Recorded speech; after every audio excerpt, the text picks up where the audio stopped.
Hi hello வணக்கம். இன்னைக்கு நம்ம சமையலில் வெண்டைக்காய் முட்டை குழம்பு வாங்க செய்யலாம். இன்னைக்கு சிம்பிளான சமையல் காட்டுறேன் உங்களுக்கு. வெண்டைக்காய் முட்டை போட்டு குழம்பு. இதுக்கு வந்து ஒரு 100 கிராம் வெண்டைக்காய், ஒரு தக்காளி, ஒரு வெங்காயம் எல்லாம் நறுக்கி வச்சுருக்கேன்.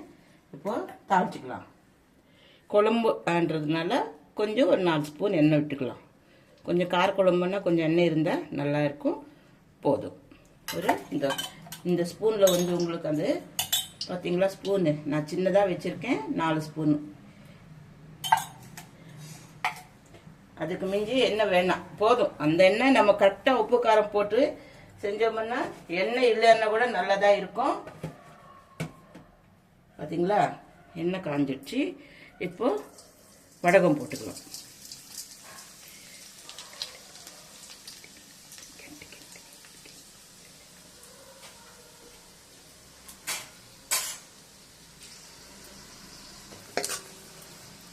பார்த்தீங்களா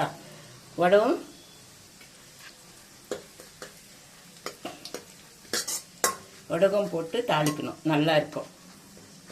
வடகம் போட்டு தாளிச்சிட்டோம்னா வெண்டைக்காய் இது காரக்குழம்புக்கு வந்து முட்டை போட்டு செய்கிறோம் இல்லையா, முட்டை வெண்டைக்காய் போட்டு காரக்குழம்பு. வெறும் வெண்டைக்காய் கூட செஞ்சுக்கலாம். நான் இன்னைக்கு முட்டை சேர்க்குறேன். அதில் நாங்கள் முட்டை மட்டும் வாரத்தில் ஒரு நாள் சாப்பிடுவோம். அதனால் ஒவ்வொரு வாரம் ஒவ்வொன்றா உங்களுக்கு நான் காட்டுறேன். நீங்கள் பார்த்துக்கிட்டு நீங்கள் செஞ்சு சாப்பிட்டுட்டு கமெண்ட் பண்ணுங்கள் எப்படி இருக்கான்றது. உடம்பும் நல்லா கொஞ்சம் ப்ரௌன் கலருக்கு வரணும். பார்த்தீங்களா? இப்போது முதல்ல தக்காளி போடலாம். தக்காளி போட்டதா அது கொஞ்சம் நேரம் வதங்கினாதான் அது நல்லா வேகு. இல்லைன்னா அது அப்படியே நிற்கும் கல்லாக. பார்த்தீங்களா, நான் எவ்வளோ பொடிசா கட் பண்ணால் கூட அப்படி தான் இப்போ வர தக்காளி இருக்குது. அதனால் முதல்ல தக்காளி வதங்கட்டும் கொஞ்சம் நேரம் நல்லா.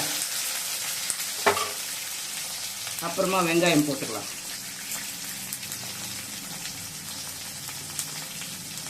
பார்த்தீங்களா தக்காளி நல்லா.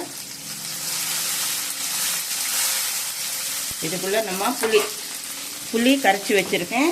ஒரு சின்ன லெமன் சைஸு புளி ஊற வச்சு பார்த்தீங்களா நான் குழம்பு கரைச்சி வச்சுருக்கேன். இது வந்து கொஞ்சம் சின்ன லெமன் சைஸுக்கு புளி போதும். ஏன்னா நான் கொஞ்சமாக தான் வைக்கிறேன், அதுக்காக சொல்கிறேன். ஒரு 3 முட்டை போட்டு செய்கிறேன். எத்தனை கிளாஸ் தண்ணின்றது இது ஒரு சின்ன கிளாஸில் 2 இருக்கும், பெரிய கிளாஸ்னா 1 இருக்கும். பார்த்தீங்களா? இப்போது வெங்காயம் போட்டுக்கலாம். இதுக்கு இஞ்சி பூண்டு பச்சை மிளகாய் அதெல்லாம் தேவையில்லை. அதெல்லாம் எல்லாமே சிம்பிளான சமையல் உங்களுக்கு காட்டுறேன்.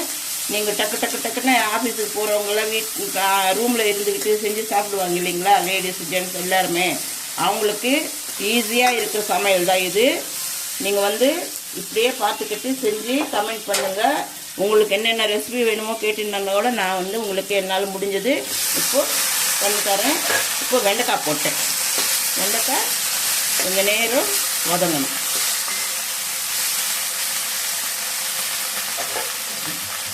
இதில் வந்து இப்போ நம்ம இதுக்கு தகுந்த போல் நம்ம காரம் நான் வந்து 1/2 ஸ்பூன் காரம் போட்டிருக்கேன். போதும். அந்த குழம்புக்கு தகுந்த போல் போட்டிருக்கேன்.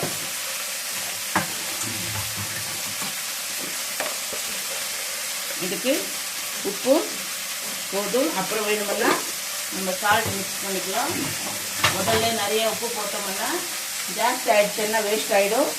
அதனால் வந்து நான் வந்து கொஞ்சமாக போட்டிருக்கேன். அதுக்கு தகுந்த போல் இதை போட்டிருக்கேன். இப்போ மஞ்சத்தூள், அவ்வளோதான். இந்த வெண்டைக்காய் வந்து நல்லா ஒரு 5 நிமிஷம் நல்லா வதங்கணும். வெண்டைக்காய் வந்து நல்லா வதங்கணும். அது நல்லா வதங்கினாதான் குழம்புல வந்து வெண்டைக்காய் வந்து அப்படியே இருக்கும். இல்லைன்னா குழம்பு போயிடும். பார்த்தீங்களா? வெறும் வெண்டைக்காய் குழம்பு கூட வச்சுக்கலாம், நல்லா இருக்கும். இன்றைக்கி நான் முட்டை சேர்க்குறேன்.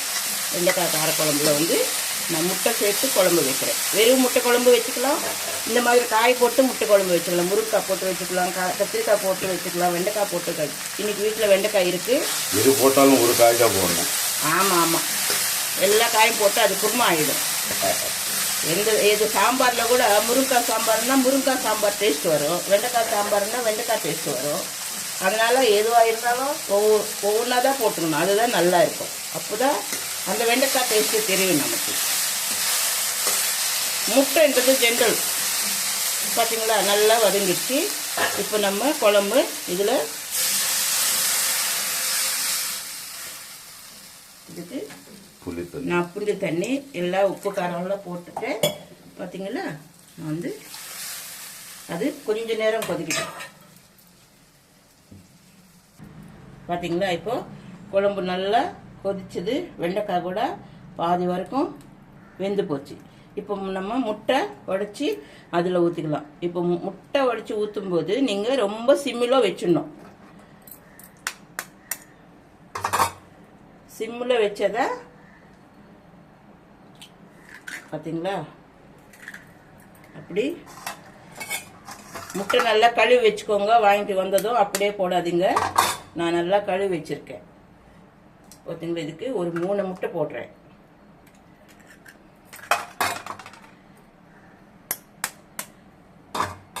எனக்கு 3 போதும், அதனால 3 போட்டிருக்கேன். உங்களுக்கு வேணுமுன்னா இன்னும் 1 கூட போட்டுக்கலாம். இப்போ போட்டுட்டு இப்படி மூடி வச்சிடணும். அப்போதான் முட்டை கரையாமல் அப்படியே ரவுண்டாக பால் மாதிரி மேலே வரும்.